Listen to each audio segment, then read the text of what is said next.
Customer success is an organizational construct and culture. And if we talk about post-sale, it is more than CSMs too. It is everything from your onboarding, your implementation partners. It is your ongoing engagement, both high touch and at scale. And it's your support organization. New logos are harder to acquire than ever. And of course, CS and customer experience has always been a big lever for growth. But now it seems to be arguably the most important lever that companies have in this market. The day after the contract is signed, you're on a renewal trajectory, expansion trajectory. In order to establish a relationship and trust, which are going to be fundamental to growth and expansion, is making sure that customer is implemented and up and running and driving whatever first outcome a customer is expecting to achieve. Incentives are kind of everything when you're trying to drive a certain behavior. Partnerships and partners get overlooked. They are an enormous asset to your brand, your expansion, and your growth. So those are all the dynamics that go well beyond having a champion who's working day to day with you on the platform. Behind the scenes, it was a small group of people that were doing everything. Welcome back to the GTM podcast. It's your host, Scott Barker. I want to know how this insane growth actually happened.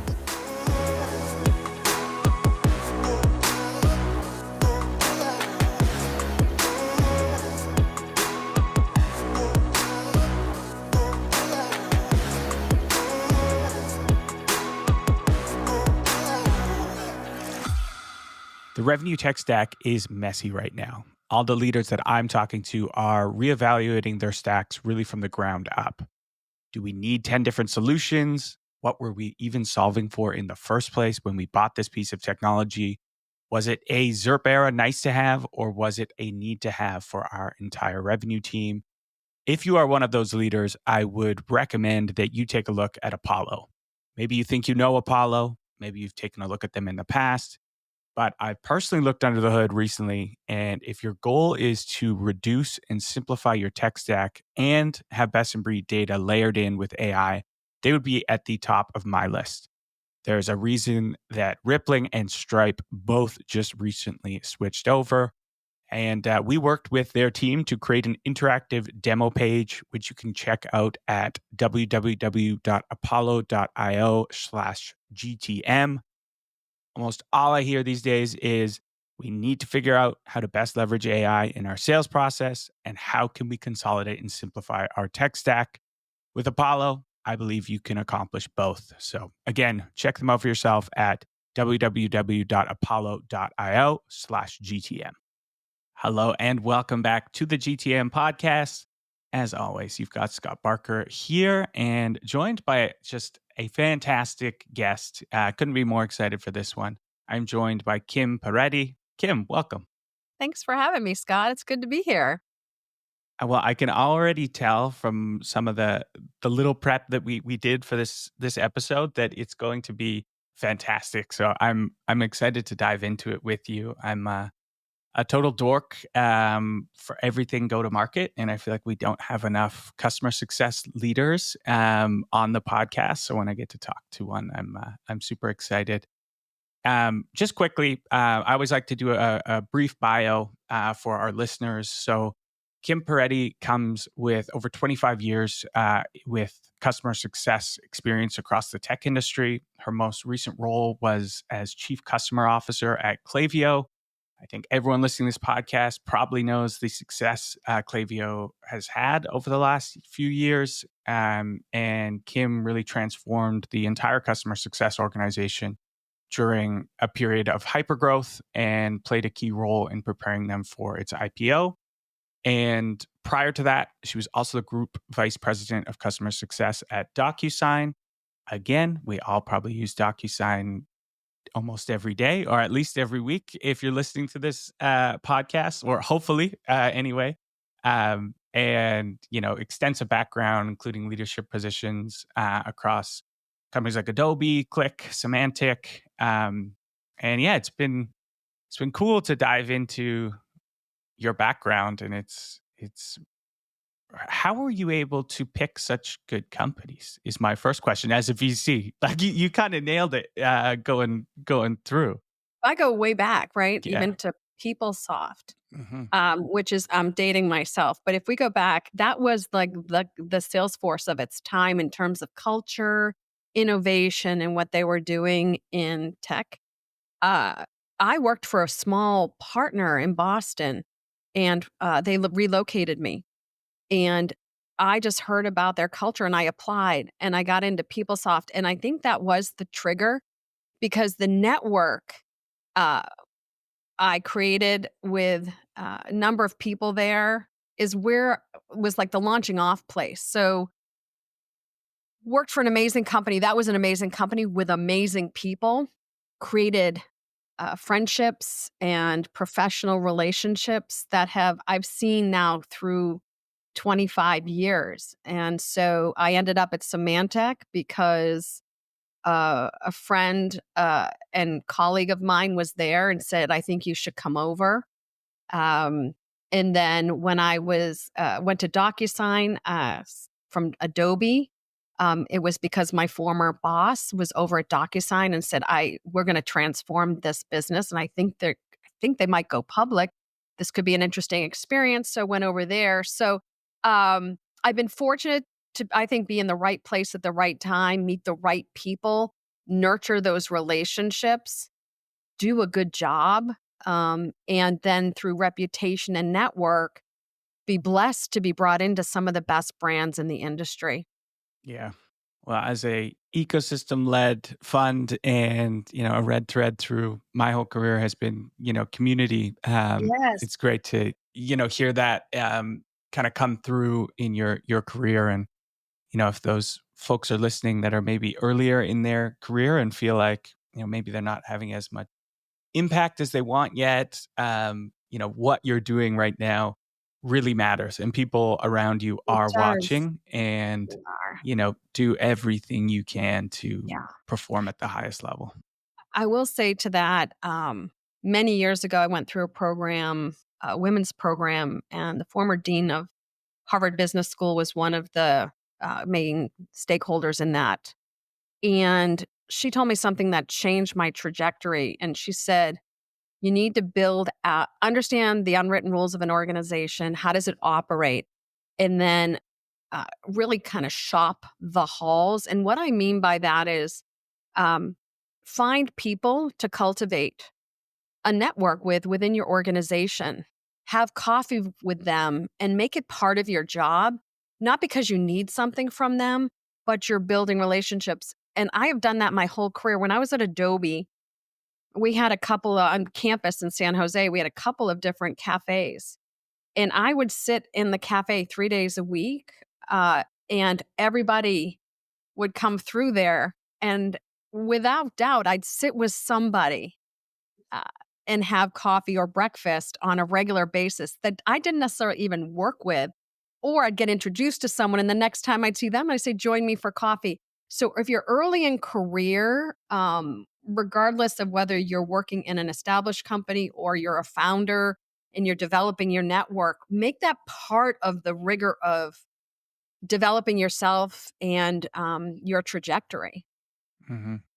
Couldn't couldn't agree more. And arguably, you need to be like a little more intentional now that folks Yeah. are more remote. You can set up coffees chats, whether that's digitally or find the folks that are in your city. But yeah, definitely, time block that. Like, make that part, like, that is part of your job and will make you better at your specific function.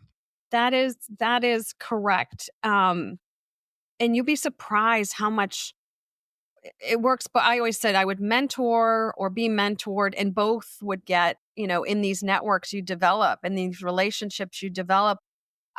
Just very quickly, somebody I met through this process worked in the sales organization. I was in a services GM role at Adobe specifically. And I remember I was short on my number. And I went to him and said, hey, listen, I'm going to call in a favor. Yeah. Can you This is help how it me get gets done, some everyone. This services is this is attached? how it gets done. I love it. Right? This Yeah. is how it gets done. And not only did they find one, a legitimate one. So I want to be fair, like we're not making things up. They hadn't really thought about it, but they found a really big one, and it blew our number right over our quota. So it's little things like that versus, what might have happened was, hey, who can we call to ask for something that we have no relationship, and it's forced, and they've got their own set of priorities. So this was a relationship, trusted relationship, and I had done some presentations for his customers. So it worked both ways really well. So something to think about is as to why, why would I do this? You'd be surprised it comes back in spades. It really does. Yeah. I kind of look at it as you're building up social credit, and then there are Yes. times when you Yeah. have to make an ask, and the bank has to be full before you make Yeah. that Yeah. ask. Yeah. I love it. So shifting gears a little bit. So I Sure. want to spend, a good portion of this time going into your specialty, which is customer experience and customer success. Yeah. And I think it's fair to say that new logos are harder to acquire than ever. Sure. And of course, CS and customer experience has always been a big lever for growth, but now it seems to be arguably the biggest or most important lever that companies have in this market. And I think SaaS has been notoriously obsessed with new logos. How do you advise companies to make the switch and almost, you know, switch that obsession to be as obsessed or more obsessed with the customer? Yeah. I think first of all, it's not even go to market, it's company wide. I'll talk a little bit about company wide first, and then I'll hone in on go to market. I think company wide, when I think about customers, I always say you get one chance to make a first impression. So, customer goes through the sales process, it's a new logo, they're going to come in. And the first thing to think about is depending on the segment you're serving, it could be an individual who's bet the bank and they're depending on this is how I think about it. They're thinking about your platform as a way to get to the outcomes they're trying to drive. It could be somebody who's working in an organization whose reputation. And so there's all these drivers. So they come in the door, they're anxious and excited to get started. And I think in order to establish a relationship and trust, which are going to be fundamental to growth and expansion, is making sure that customer is implemented and up and running and driving whatever first outcome a customer is expecting to achieve. Once you do that, and then you build out an operating model within success to help those customers, you start to build uh, a strong enough relationship that you get the right to have additional conversation, whether you're expanding on what you bought or if it's a multi-product, you can start to introduce. Now, that all being said, you have to have good product market fit. You have to have the right customer and customer conditions. Those are all variables. I don't wear rose colored glasses.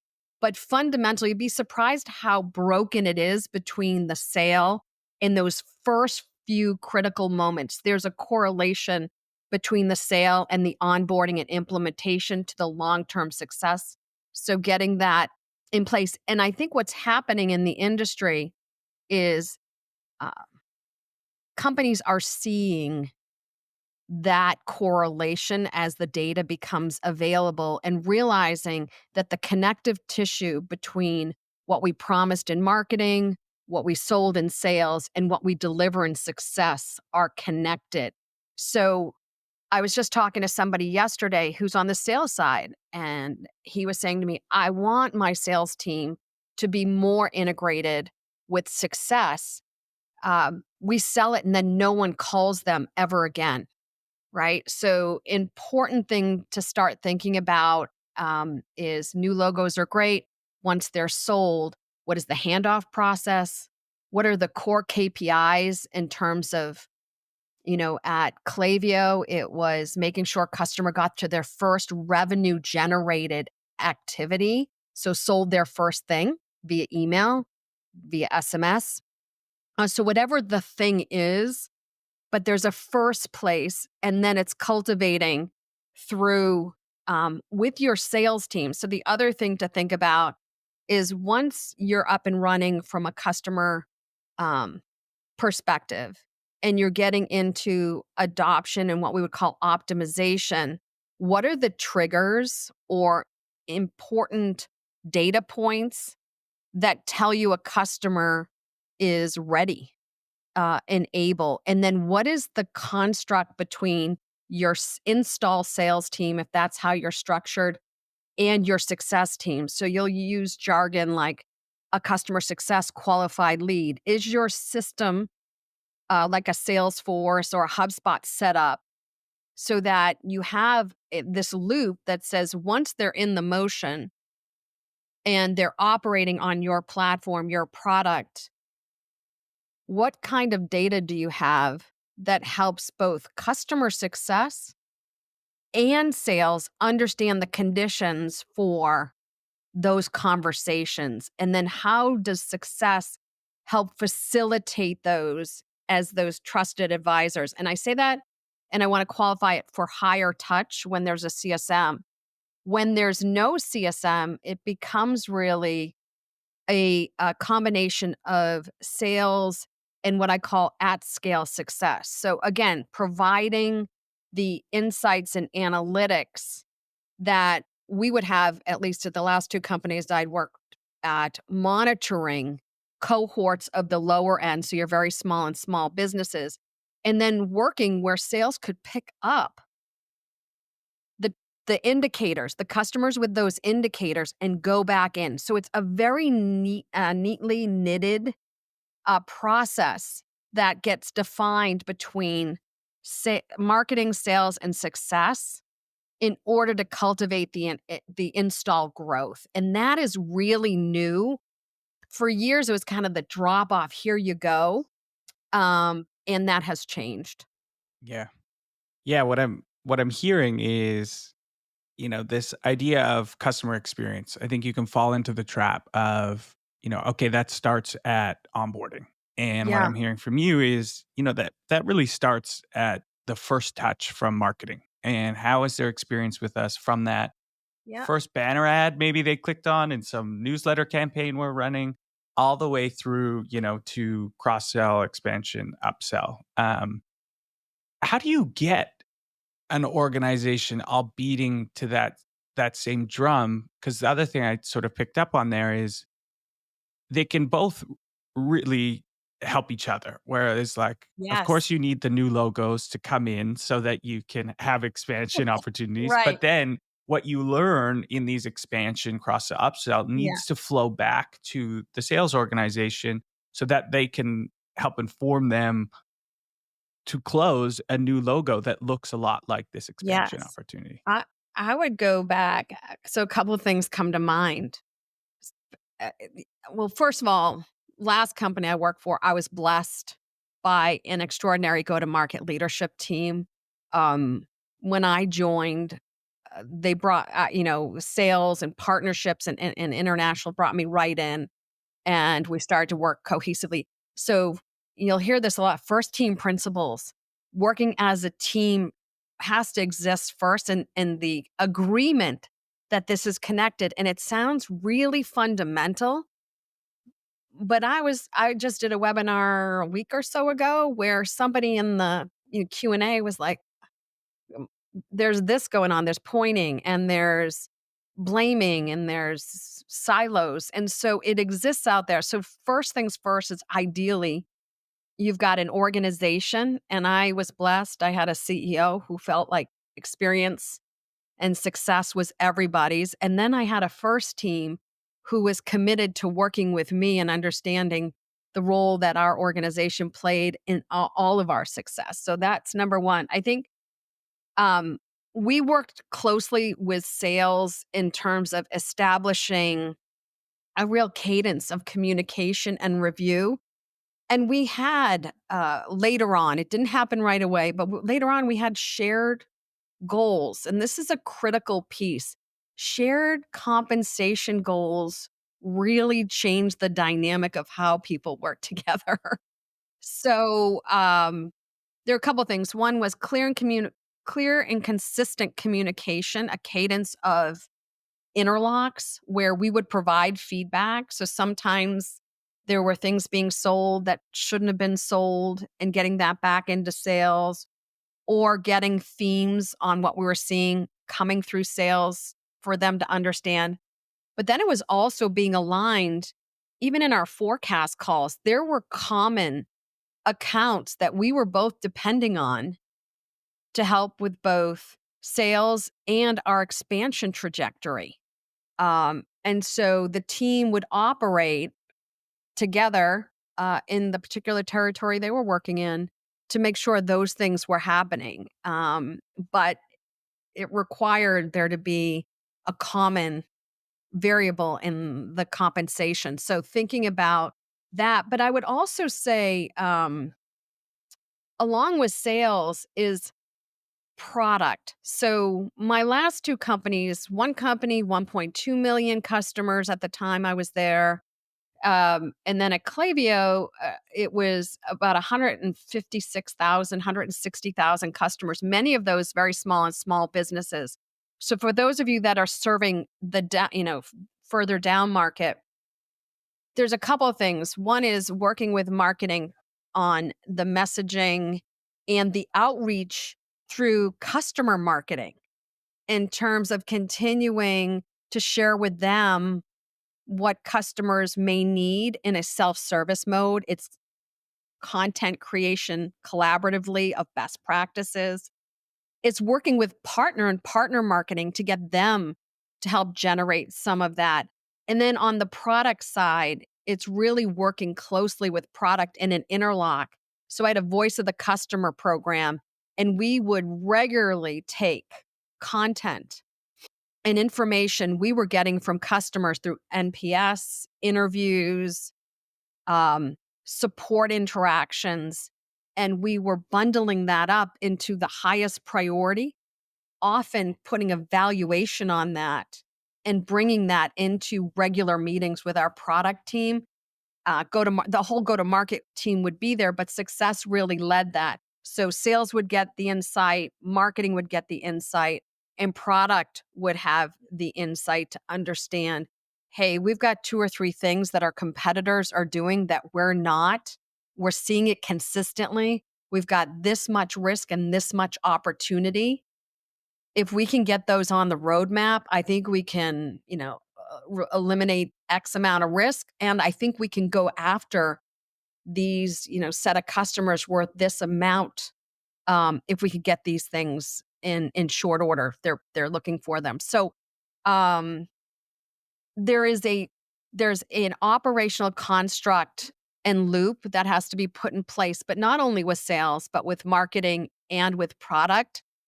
And the one with product, I would go so far to say, is a go-to-market interlock where we all bring our feedback. We just happen to be the conduit to bring it all in. Mm-hmm. I would love it if you could maybe go a little bit deeper. My brain kind of bells went off when you said voice of the customer program. And I think a lot of folks should mirror and copy that. What were some of the tactics behind that you would run? Well, first of all, there was a dedicated person who was responsible for voice of the customer, which when I got there, and Klaviyo was pre-IPO, smaller, so it was nascent. They were just building this out, but it spoke to the importance of having this function for the company. And the first thing we did is we hired someone into that role, and we adopted a platform that would allow us to start to consistently capture feedback from our customers across a number of different variables. And I will tell everybody, if you're going to do this, I will tell you, it took us probably 3, 4, and even as I was leaving, we're continuing to iterate. So it's a living, breathing, how do you gather feedback from your customers when you're going to do an NPS survey? It will morph over time. You'll learn a lot. And it was putting that together and then making that consumable by our executive and board teams as to what we were seeing, and then being able to share with them the trends. And that was our first foray. Then what happened is product said, hey, love that you guys want to give us all this feedback. It's coming from CSMs, it's coming from support, it's coming from sales. Is there a way for us to come up with a better process? So the voice of the customer took that on. We hired a couple of people and they started to coordinate all of that content, that noise coming from multiple places, and began to prioritize that, and then took that into product planning, strategy meetings, and started to influence what was coming from our prospects and our customers as the most important things they needed in the platform. Additionally, and this is where I think customer success is customer experience, is we learned a lot in a couple of different situations about our pricing model. We learned about how we build our customers. We learned when I first got there, probably 6 months in, we did our first one, how much they loved or didn't love our support and services offerings and what they were looking for.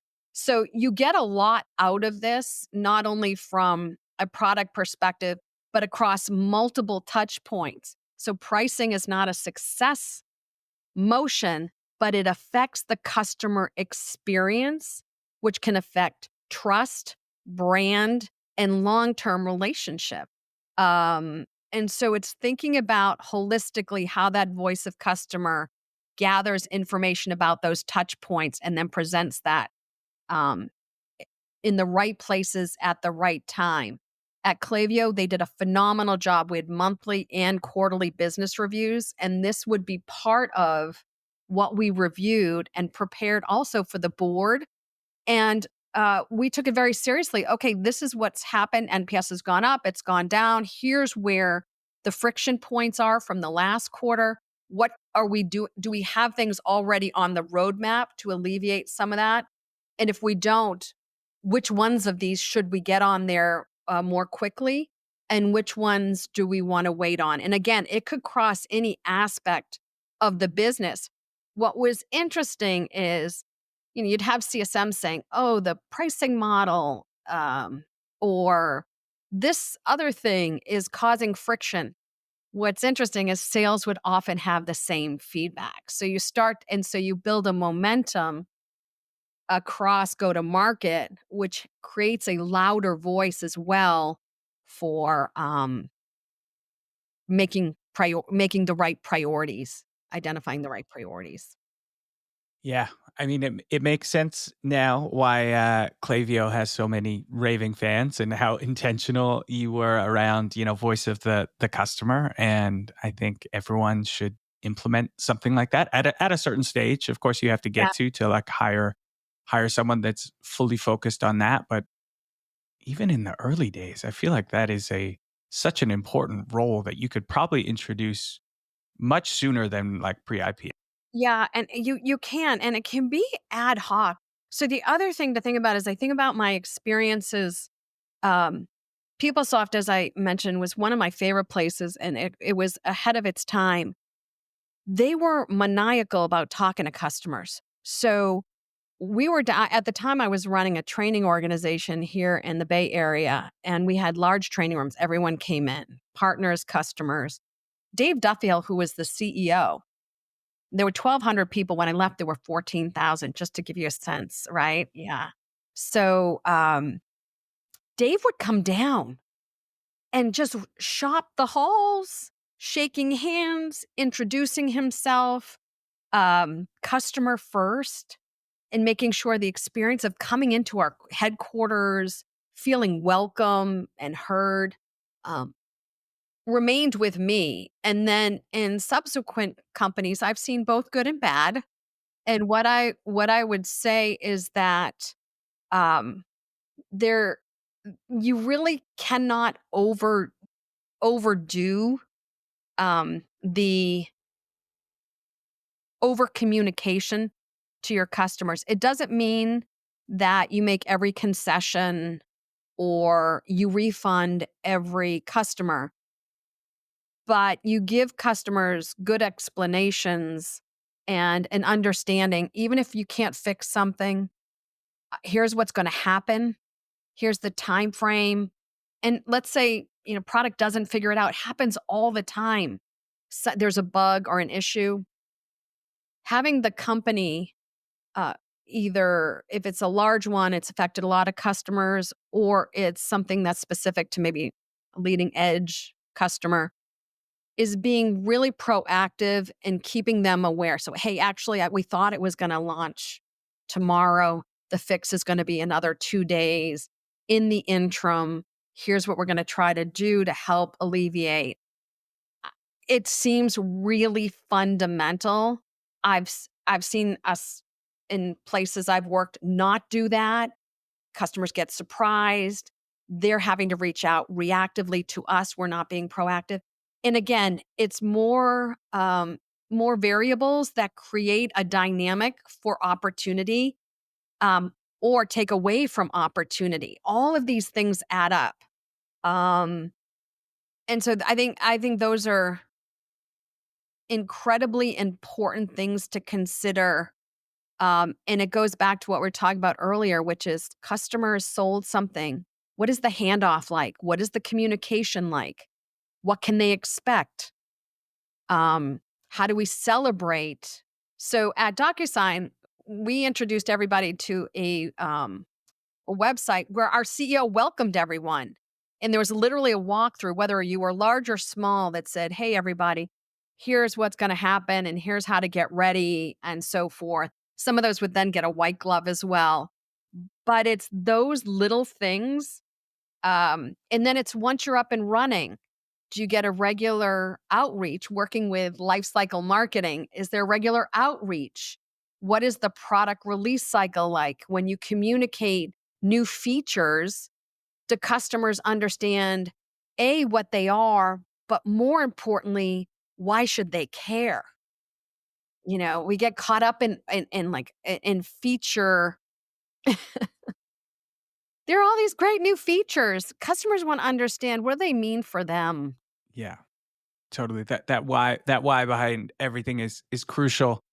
And yeah, I feel like folks still sometimes miss the mark. I'll be like on some outreach campaign, and they're telling me about some integration when I'm not even a customer yet. And I'm like, you need to have context behind the why. Exactly. And yeah, and what, from a segmentation perspective, what communications are you sending? We did a in-depth life cycle and maturity model at Klaviyo. Now, I'm going to caveat because people go, oh, customers do not go in a straight line. They go, some very good direct reports who taught me a lot too in customer experience as of late. And they would show me diagrams of things and how the life cycle actually went.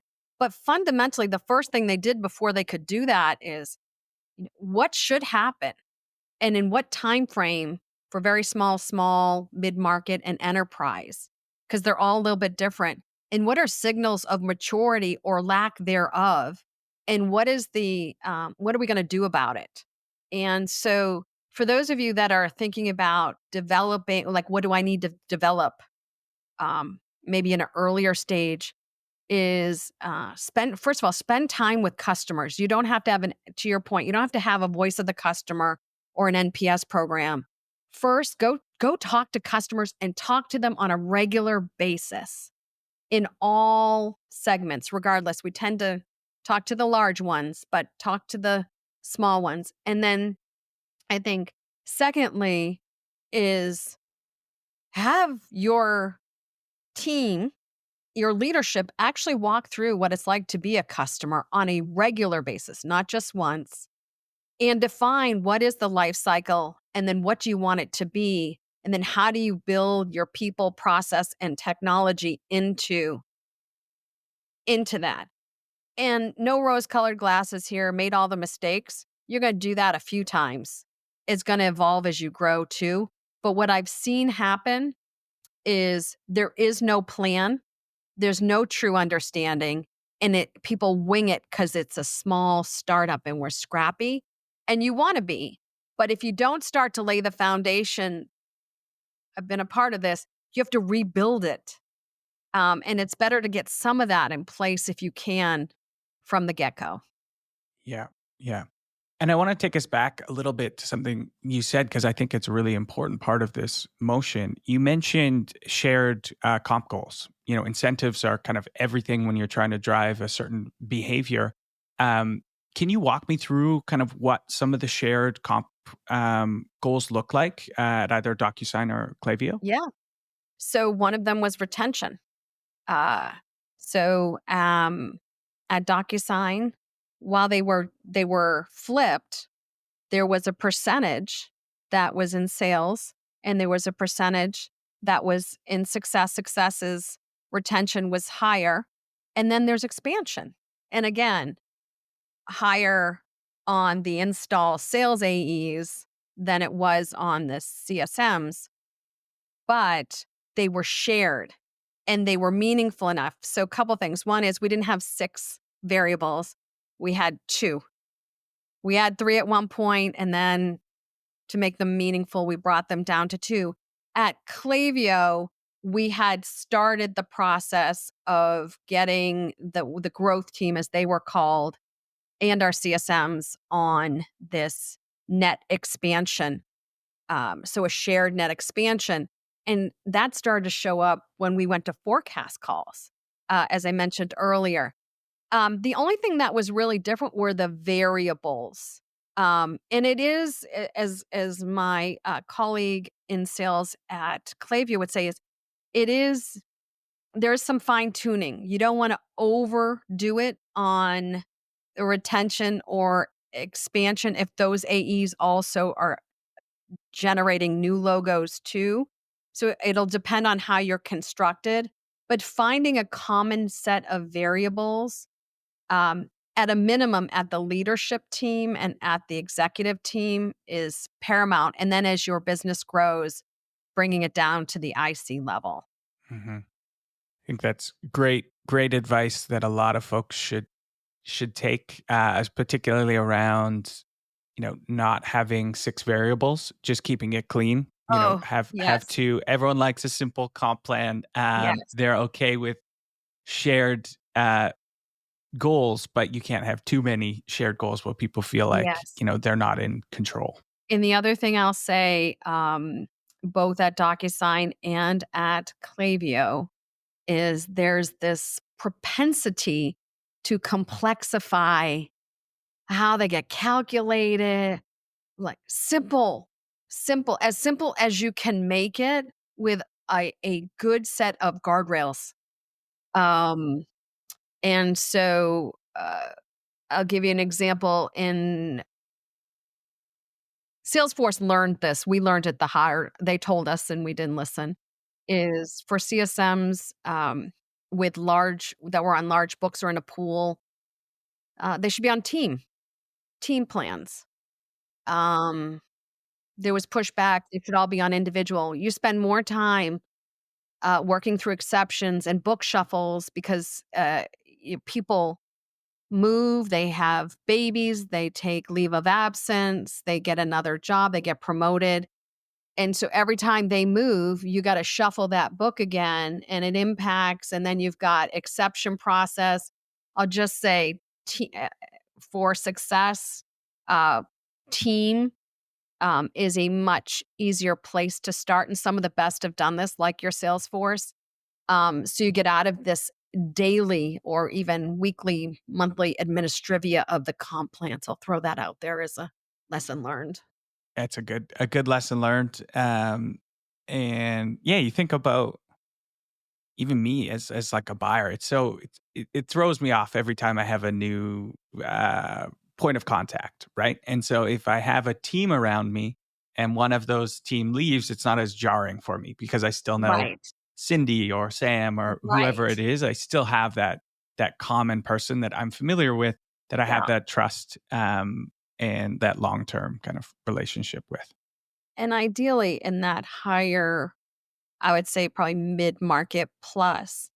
The other thing is, ideally, there's a playbook and an operating model about how the roles are going to work.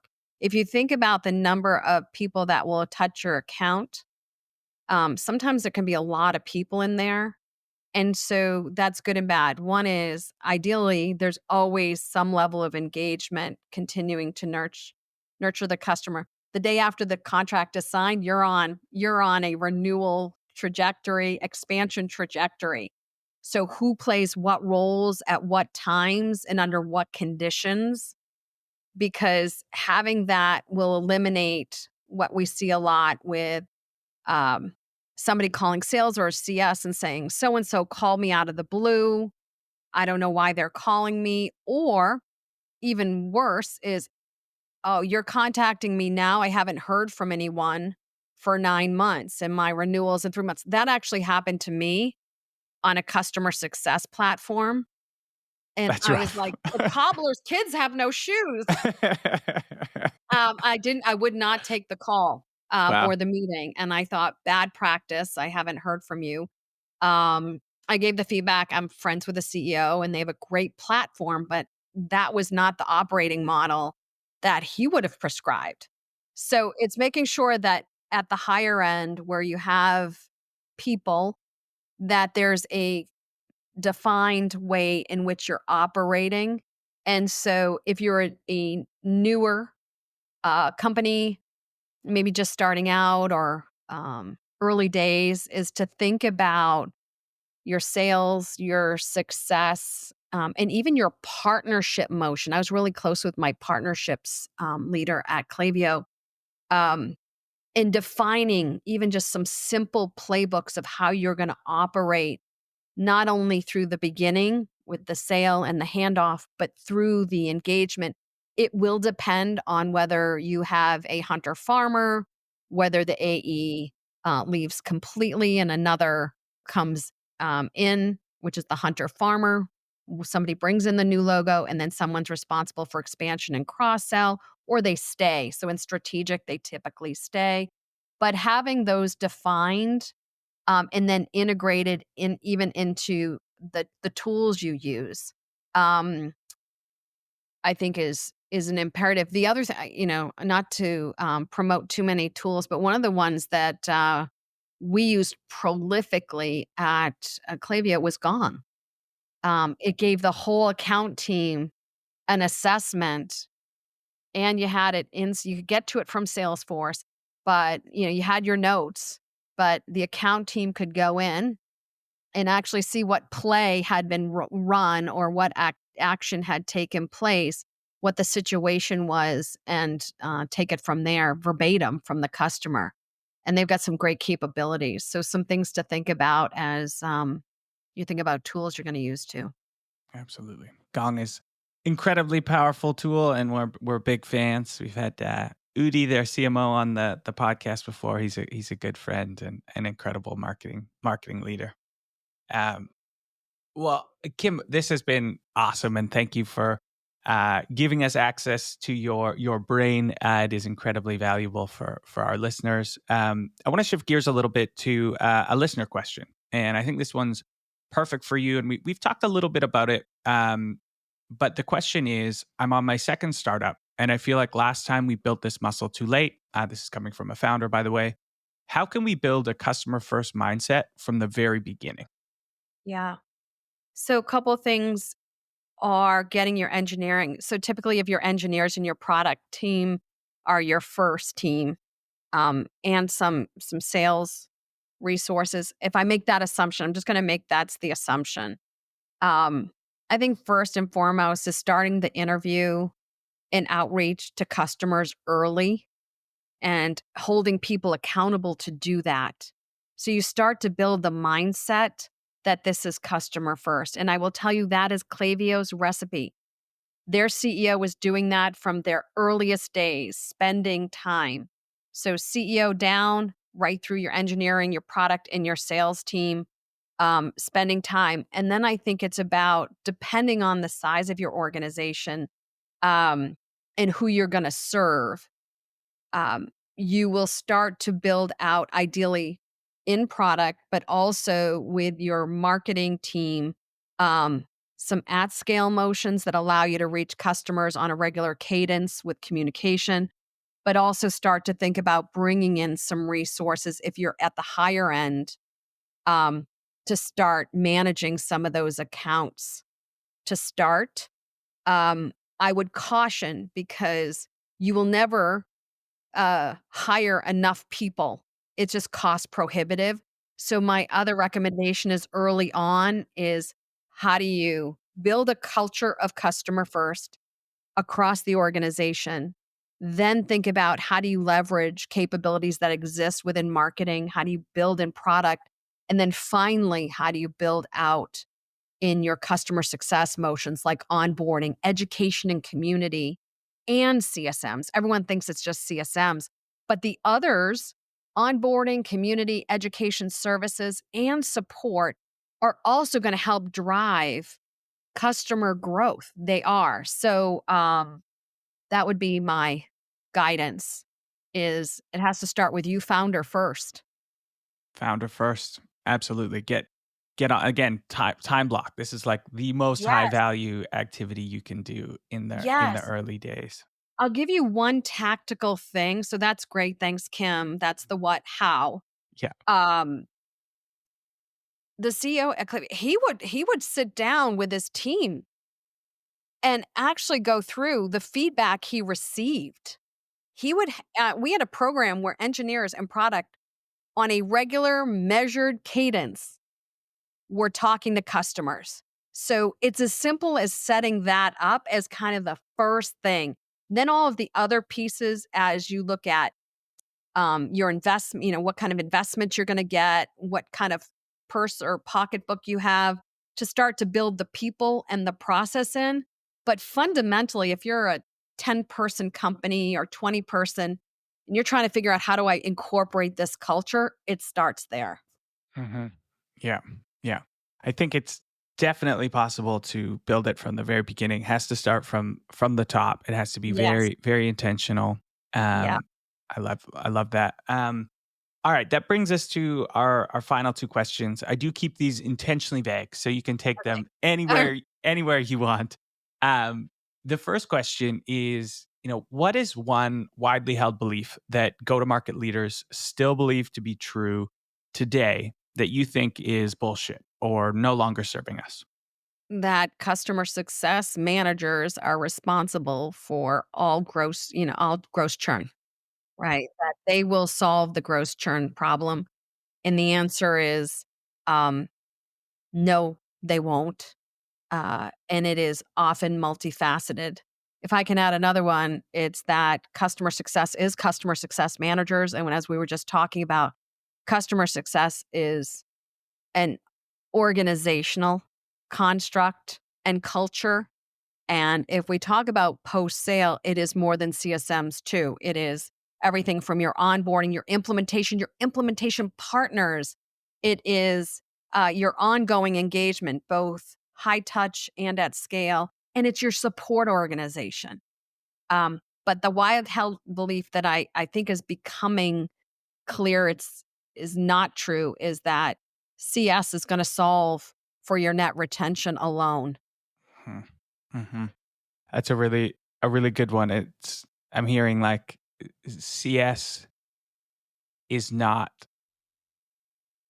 solely or even responsible for CS. That is a company wide initiative and ownership to be successful, and that comes from you mentioned pricing and billing. That's finance, right to product to marketing to sales. Like everyone has to own success and experience. Everybody, the product expert who's answering your technical question. What was that experience like? Did I leave you with confidence that the platform is going to deliver to your needs and the outcome we promised? And did it solve it? Um, Partnerships. Your partners, are they enabled? Are they supported in a way that allows them to support your customers to drive the best outcomes for they're still your customers? I think partnerships and partners get overlooked. They are an enormous asset to your brand, your expansion, and your growth. And they represent whether you're at Klaviyo or at DocuSign or wherever, they represent the brand when they're on that implementation or on that managed service statement of work, what have you. So making sure we don't forget our part, they're incredibly important. It's part of what I think has also made both DocuSign and Klaviyo in more recent history successful. Mm-hmm. Yeah, it's almost like zooming out that lens of experience doesn't stop internally. Even if you have everyone aligned internally, there's going to be an experience that happens through your whole ecosystem that you need to have a understanding. Yes. Yep. Final question, and I could probably speak to you for another hour on all this stuff, but I call this question the silver bullet question. We were joking before this. There are no silver bullets. But folks are looking for things that are working. And, the question is, what's one go-to-market tactic or strategy that you're seeing working at companies today? I'm going to talk about data and understanding what makes your customers healthy. And let me tell you why that's important. There's a lot I used to see it all the time. I actually ran an assessment of green customers with a sentiment score of green.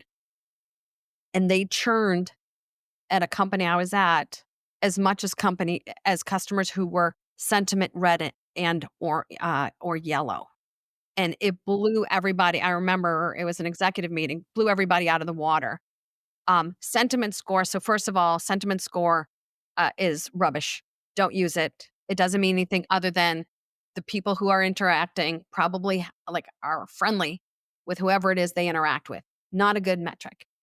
Rather, using data, product analytics and telemetry and customer variables that you learn from your best customers. So we did this at Klaviyo, we did it at DocuSign. What makes customers strong customers in terms of how they use the product, when they use the product, value they're deriving from the product? And that is a huge opportunity to then, we were talking about this early on, Scott, to work closely with your sales organization around which one. So risk, success will take that. We'll work through it. We may work with sales and marketing, but it's a primary focus for success. But then there's all these other customers that have clear indications to maybe buy more or buy different within the platform if you've got multi-product. That has proven invaluable. And then in addition to that, it's helped us manage and decrease churn. So we had significant churn decrease because we understood what the best customers were doing, selling to them, of course, but we also understood how to get customers who may be at risk in a healthier state. So moving them from red to yellow to green from a value outcome perspective for them. So every company has to identify what problem or objective are you meeting for the customer with what service or product you're delivering.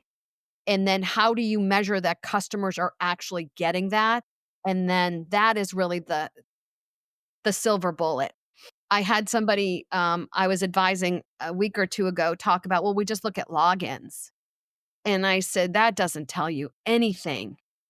Like that is so internally focused. And they were having retention and expansion problems.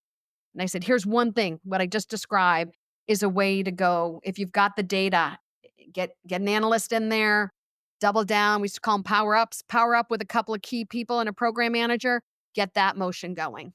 Excellent advice. Taking out some of that, just anecdotal sentiment, that means nothing other than what you said, which is you probably get along with your champion at the organization, Yes. but that doesn't say anything about the value or the outcomes that they're able to drive. Only data will tell you that. And we're so lucky, to live in a world where we have access to all this this data now. What happens and why that's so important is you have a change in executive leadership, maybe a change in a CFO. They're looking at ways to, come in and make some wins. What's this platform costing us? Well, what is the value we're getting from it? A new executive comes in and they have a platform maybe they want to bring in, creating risk. Well, hey, we wouldn't want to get rid of this because look at the value it's generating for us. So those are all the dynamics that go well beyond having a champion who's working day to day with you on the platform. Yeah. Huge, huge. Well, Kim, thank you so much for your time. I've got a ton of notes, so I always know it's a good podcast when my notebook looks like that.